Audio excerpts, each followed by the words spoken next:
While African Americans were being denied their rights as citizens, the Native Americans were being denied their right to the land. At the time of the Civil War, it's estimated that 250,000 Native Americans lived between the Great Plains and the Rocky Mountains. As the Transcontinental Railroad brought settlers, farmers, prospectors, miners, and cattle ranchers out west, it was clear that a clash of cultures was imminent. The Indian Wars lasted for 25 years. Though the Native Americans were often outgunned and outmanned by the U.S. cavalry, they fought valiantly to defend their homeland.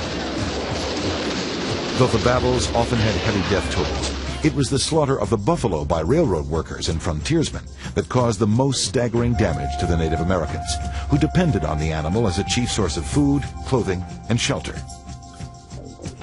Those Native Americans who survived were forced to live in reservations, often in the barren lands found undesirable by frontier speculators. Some refused reservation life.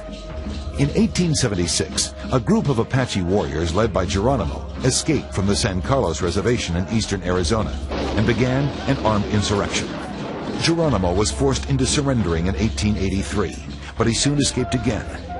Geronimo's final surrender in 1886 marked the end of the last significant Native American guerrilla action in America. By that time, Geronimo's army was composed of only 16 warriors, 12 women, and 6 children. Geronimo and over 300 of his Apache followers were forcibly shipped to Fort Marion, Florida, where he could be more easily contained. The darkest time in the Indian Wars came in 1890 in Wounded Knee, South Dakota.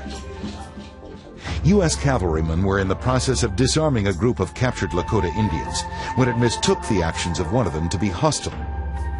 The cavalrymen opened fire, and when the smoke cleared, 250 Native American men, women, and children were dead. The massacre served as a symbol of the negative aspect of America's conquest of the frontier.